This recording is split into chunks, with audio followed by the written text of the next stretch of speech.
Hey y'all, it's Heather.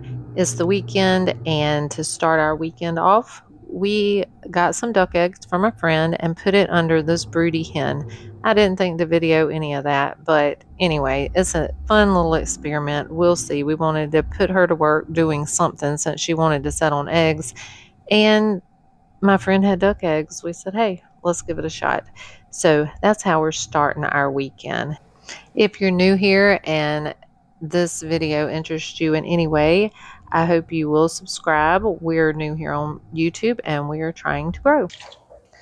Hey y'all, it's Heather. I'm in the kitchen this afternoon and I'm just finishing up prepping these potatoes that I plan on canning tomorrow. And that's really all I've been doing today is working these potatoes. I have these and I have another bowl over there. So I'll bring y'all back tomorrow when I'm canning them. Danny didn't have a lot going on. It's really hot today. It's like heat index of 108. So he went out until about 12. He came back in and helped me with the potatoes. And we've just been in the house messing with potatoes and watching TV. It's too hot to do anything else. But tomorrow we're going to look at canning these. We don't grow corn. Well, we've tried, but no luck. So anyway, we have friends that grow corn and someone gave us some corn. So all we're doing here is we're shucking some of it to cook to eat now, and the rest of it we're cutting the ends off, putting it in a trash bag, and then we'll freeze it until we're ready to eat it. It's the next day. I soaked my potatoes overnight just in some water, and I took them out, drained them, and put them out on the table to dry. I have a ceiling fan on top of that table, and that really helped with the drying process. We planted both red potatoes and white potatoes. I decided to keep them separate. These are the white potatoes. They're kind of like a yellowish tint. I honestly don't remember the variety, but I'm doing a dry canning method. I've never done this before, but I will tell you now that it turned out very well, and I will definitely be doing it again. I just put the potatoes in my pan. I put butter, salt, and pepper on them. I fill the jars with the potatoes. Don't add any water. Put the lids and rings on them. I have one batch in the canner. I have one batch over here, and this should be my last batch. I got to run these for 40 minutes each, so this will take probably most of the day, you know, between getting it up to pressure and getting the pressure off and letting it cool and all that stuff. It's just going to take a while, but in between, I'll be doing other little things. In total, I had 3 batches. My pressure canner holds 7 quarts, so that was 21 quarts.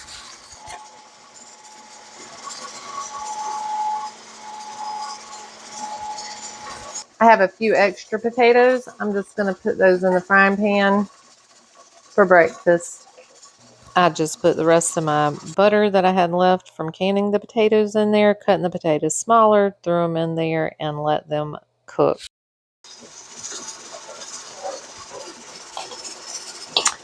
I just wanted to get the potatoes going before I finished with these. I'm just finishing up these jars and cleaning up a little bit before I move on to something else. There's about 20 minutes left on the first canner, and then I'll just do the same thing with these, just run them through there. I'll have to, you know, wait for it to cool and all that stuff. So it'll take a good part of the day. But the plus is it's hands off. So pretty hands off, not like peeling those potatoes and cutting them up yesterday. So anyway, I'm going to cook breakfast and clean up, and I have some cornbread to make. Yep, those fresh potatoes cooked up really nice and were a very nice addition to breakfast. And later that day, Danny got some ribs on the grill. I'll go ahead and tell you now, I completely forgot to get a video of it when they came off, but they looked so good. I don't know if you can see the seasoning on the ribs, but that is a dry rub that he's made for years. He mixes it up. I have no idea what's in it, but he swears by it, and that's what he puts on his ribs every time he cooks them. He rubs it on the day before, puts it in the pan, covers it with aluminum foil, and sticks it in the refrigerator until the next day when he throws it on the grill.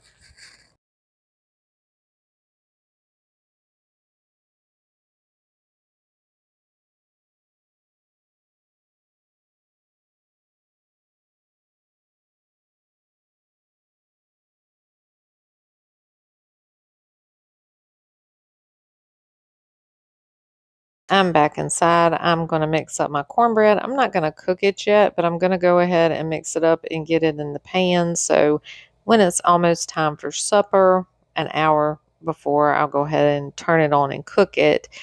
Also, a little tip that I have: as we're getting older, we don't keep milk in the refrigerator like we used to when we had kids in the house.